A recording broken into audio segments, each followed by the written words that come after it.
আমার প্রিয় ক্লাস 12 এইচএসের ছাত্রছাত্রীরা, তোমাদের উচ্চ মাধ্যমিকের খুবই গুরুত্বপূর্ণ একটি বিষয় হলো কেমিস্ট্রি। আজ আমি তোমাদের কাছে নিয়ে এসেছি কেমিস্ট্রি প্রশ্নমান 3 মার্কসের ইম্পর্টেন্ট প্রশ্নগুলি। এই প্রশ্নগুলোই যে তোমাদের আসবে তা নয়, কারণ আমাদের সায়েন্সের কোনো সাবজেক্টেরই সেইভাবে সাজেশন দেওয়া যায় না। আমি তোমাদের ইম্পর্টেন্ট প্রশ্নগুলি দিচ্ছি, তোমরা এর সঙ্গে অতি অবশ্যই তোমাদের বইয়ের প্রতিটি চ্যাপ্টারের শেষে দেখবে তোমাদের previous years questions and answer দেওয়া রয়েছে, সেগুলো অতি অবশ্যই রেডি করে যেও। কিন্তু তোমাদের 2024-এ যেইটা এসেছে তার থিওরি পোর্শনটা তোমরা বাদ দিতে পারো। আশা রাখি ভিডিওটি তোমাদের খুবই উপকারে আসবে। এর আগে আমি তোমাদের 2 মার্কস অ্যান্ড তোমাদের অর্গানিক কেমিস্ট্রির ইম্পর্টেন্ট কোয়েশ্চেন্স দিয়ে দিয়েছি, যার লিঙ্ক তোমরা পেয়ে যাবে কমেন্টের একেবারে প্রথমে। এছাড়া এই ভিডিও শেষেতে তোমরা বেশ কয়েকটি গুরুত্বপূর্ণ ভিডিও ডিপিও পেয়ে যাবে, সেখানে ক্লিক করলেই তোমরা ভিডিওগুলি দেখতে পাবে। তাহলে একবার অতি অবশ্যই কমেন্টটা চেক করো, সেখানে রয়েছে তোমাদের প্রশ্নমান 2 অ্যান্ড অর্গানিক কেমিস্ট্রির ইম্পর্টেন্ট প্রশ্ন। তাহলে এসো দেখে নিই তোমাদের 3 মার্কসের গুরুত্বপূর্ণ প্রশ্নগুলি। প্রথম প্রশ্ন, দ্রবণের সংখ্যাগত ধর্মের সাহায্যে কোনো দ্রাবের সঠিক আণবিক ভর নির্ণয় করার ক্ষেত্রে 3টি প্রয়োজনীয় বিশেষ শর্তের উল্লেখ করো। দ্বিতীয় প্রশ্ন, সিলিকনের অশুদ্ধি রূপে আর্সেনিক উপস্থিত থাকলে কোন ধরনের অর্ধ পরিবাহী পাওয়া যায়? একটি মৌল যার ঘনত্ব দেওয়া রয়েছে 7.2 গ্রাম পার সেন্টিমিটার কিউব দেহ কেন্দ্রিক ঘনকাকার রূপে কেলাসিত হয়, যার একক কোষের বাহুর দৈর্ঘ্য 2.88 অ্যাঙ্গস্ট্রম রয়েছে। উক্ত মৌলের 1.56 গ্রাম এর মধ্যে পরমাণু সংখ্যা ও একক কোষের সংখ্যা নির্ণয় করো। পরের প্রশ্ন, নিচের ভোল্টীয় কোষটির যথাযথ নার্নস্ট সমীকরণটি লেখো এবং 298 কে উষ্ণতায় কোষটির ইএমএফ গণনা করো। এই ধরনের প্রশ্ন কিন্তু এসে থাকে, তোমাদের বইতেও রয়েছে, তোমরা একবার সেলটা দেখে নাও। তড়িৎ বৈশ্লেষিক পদ্ধতিতে অ্যালুমিনিয়াম নিষ্কাশনে ব্যবহৃত তড়িৎ বিশ্লেষ্য মিশ্রণের সংযুক্তি লেখো। এই পদ্ধতিতে তড়িৎদ্বারগুলিতে সংঘটিত রাসায়নিক বিক্রিয়াগুলি লেখো। অ্যাসিড বেসিমার পদ্ধতিতে লোহা বিশুদ্ধীকরণে সংশ্লিষ্ট রাসায়নিক বিক্রিয়াগুলি লেখো। একটি আম্লিক বিগালকের নাম লেখো এবং একটি আম্লিক বিগালকের নাম অ্যান্সার হলো সিলিকা বা SiO2 বা সিলিকন ডাই অক্সাইড। এটা তোমাদের MCQ বা SAQতেও কিন্তু আসতে পারে যে একটি আম্লিক বিগালকের নাম লেখো।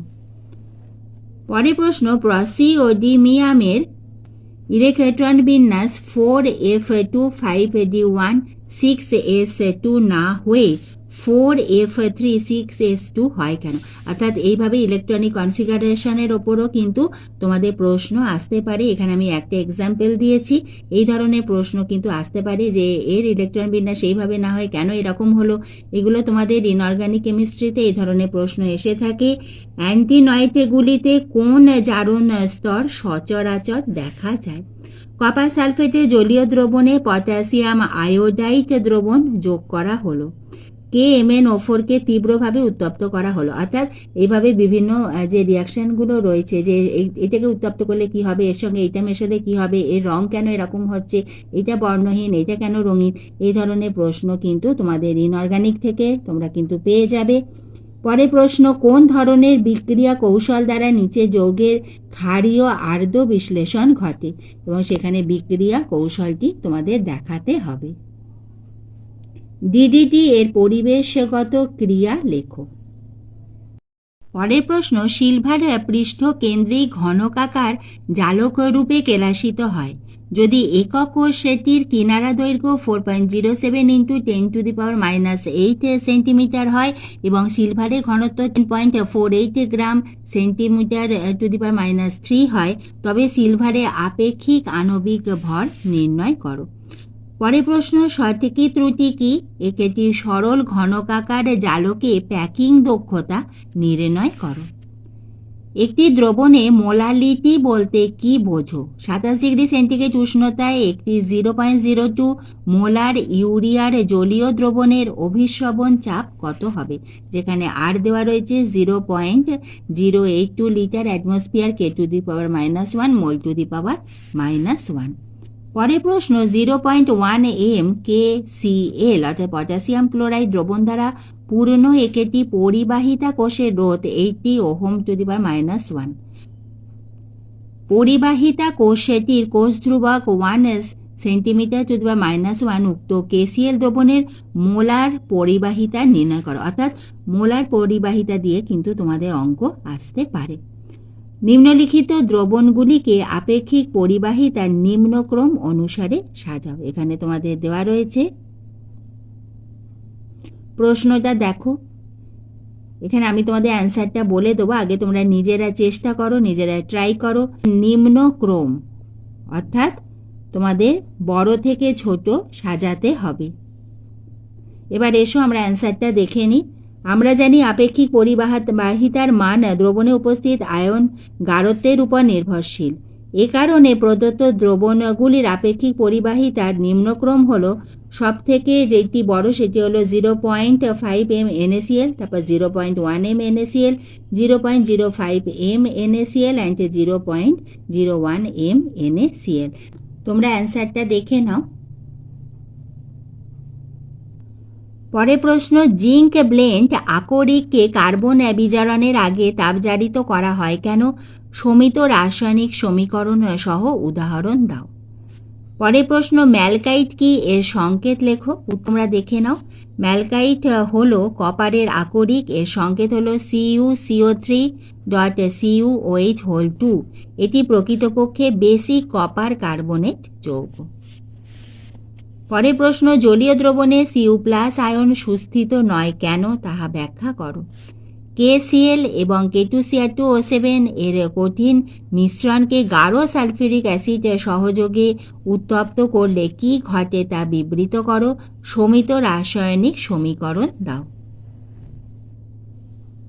এরপরে দেখো, Na2 থার্ড ব্র্যাকেটের মধ্যে FeO4 এ অযুগ্ম ইলেকট্রনের সংখ্যা লেখো। আয়রনের পারমাণবিক সংখ্যা যেখানে দেওয়া রয়েছে 26। Nb এবং Ta এর যৌগগুলির মধ্যে রাসায়নিক সাদৃশ্যের কারণ ব্যাখ্যা করো। আমি এখানে তোমাদের যে প্রশ্নগুলো দিয়েছি এই টাইপের প্রশ্ন তোমাদের আসবে। পরের প্রশ্ন দেখো, ব্রোমো ইথেন জলীয় সোডিয়াম হাইড্রক্সাইড দ্রবণের সঙ্গে বিক্রিয়া করলে কি ঘটবে? বিক্রিয়াটির বিক্রিয়া কৌশলটি লেখো। পরের প্রশ্ন, ক্লোরোবেনজিনের সঙ্গে গাঢ় HNO3 অর্থাৎ নাইট্রিক অ্যাসিড ও গাঢ় H2SO4 অর্থাৎ গাঢ় সালফিউরিক অ্যাসিডের মিশ্রণে বিক্রিয়ায় কি ঘটবে? ফেরোম্যাগনেটিক পদার্থ কাকে বলে? পরের প্রশ্ন, KBr পৃষ্ঠকেন্দ্রিক ঘনকাকার কেলাস FCC রূপে কেলাসিত হয়। KBr কেলাসের ঘনত্ব ও সংকেত ভর যথাক্রমে 2.65 গ্রাম সেন্টিমিটার⁻³ এবং 119 গ্রাম mol⁻⁻1। KBr কেলাসে K+ ও Br- আয়নের মধ্যে দূরত্ব কত? জ্বালানি কোষ কাকে বলে? হাইড্রোজেন অক্সিজেন জ্বালানি কোষের অ্যানোড বিক্রিয়া ও ক্যাথোড বিক্রিয়া লেখো। জ্বালানি কোষের ব্যবহার লেখো। জ্বালানি কোষ কাকে বলে তোমরা দেখে নাও। হাইড্রোজেন, মিথেন, মিথানল প্রভৃতি জ্বালানির দহনের ফলে উত্তপ্ত শক্তিকে যে গ্যালভানিক কোষের মাধ্যমে তড়িৎ শক্তিতে রূপান্তরিত করা যায় সেই কোষকেই জ্বালানি কোষ বলে। এবার নেক্সট প্রশ্ন হলো যে অ্যানোড বিক্রিয়া এবং ক্যাথোড বিক্রিয়াটি লেখো। অ্যানোড বিক্রিয়া হলো 2H2 gas plus 4OH- aqueous, সেখান থেকে হলো 4H2O এটা লিকুইড প্লাস 4E 4টে ইলেকট্রন। আর ক্যাথোড বিক্রিয়া হলো O2 oxygen gas plus 2H2O এটা লিকুইড প্লাস 4E, সেখান থেকে 4OH- ইহা অ্যাকুয়াস। আর সামগ্রিক বিক্রিয়া একসঙ্গে দেখে নাও। 2H2 gas plus O2 gas, সেখান থেকে 2H2 লিকুইড। তোমরা যদি বোঝো এটা লিখেও নিতে পারো। প্রশ্নটা একবার দেখে নাও।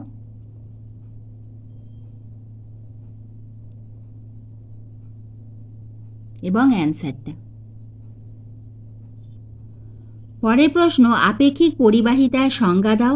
অম্লায়িত জলের মধ্যে দিয়ে 5 মিনিট 50 সেকেন্ড ব্যাপী 35 অ্যাম্পিয়ারে তড়িৎ চালনা করা হলো, ক্যাথোডে কত গ্রাম হাইড্রোজেন নির্গত হবে? এখানে 1F সমান 96500 কুলম্ব।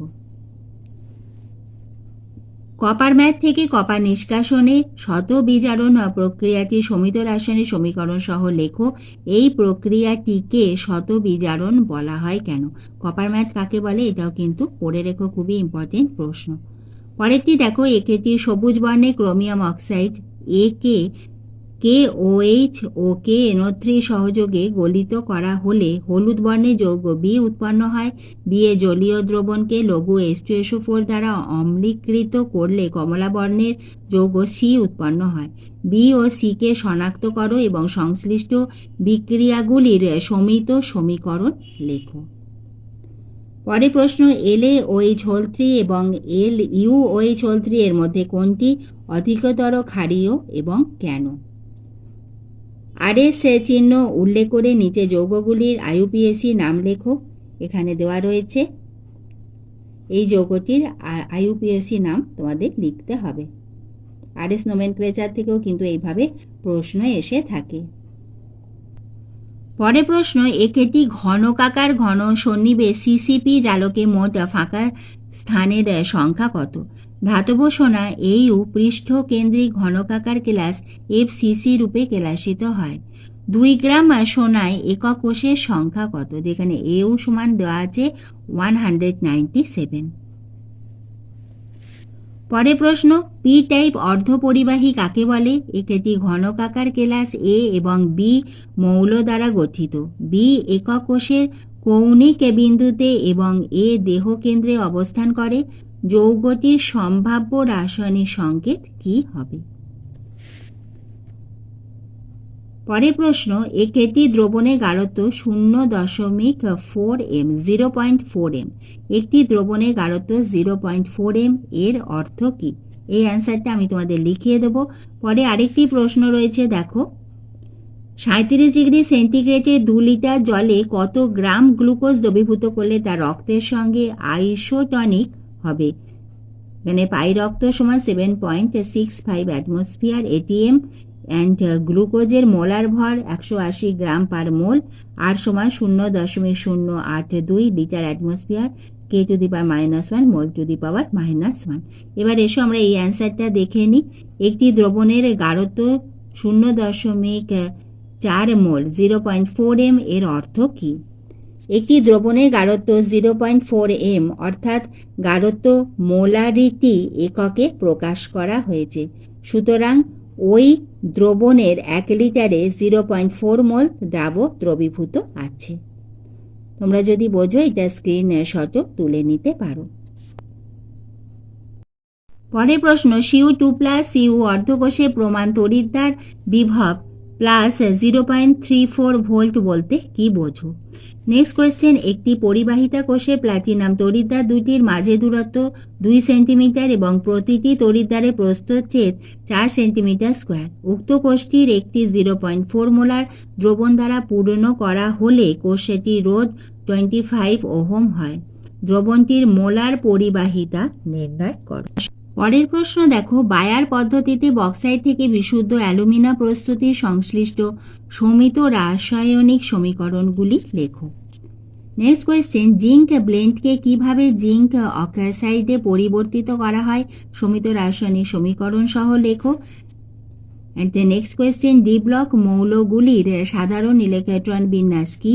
TiCl2 পরাচুম্বকীয় প্যারাম্যাগনেটিক কিন্তু TiO2 অপরাচুম্বকীয় অর্থাৎ ডায়াম্যাগনেটিক কেন? এবং Ti এর পারমাণবিক সংখ্যা দেওয়া আছে 22। আজ আমি তোমাদের 3 মার্কসের ইম্পর্টেন্ট কোয়েশ্চেনগুলো দিলাম। ভিডিওটি ভালো লাগলে একটা লাইক করে দিও, বন্ধুদের শেয়ার করে দিও। এইভাবে আমি তোমাদের ভিডিও দিতেই থাকবো, তোমরা লক্ষ্য রেখো।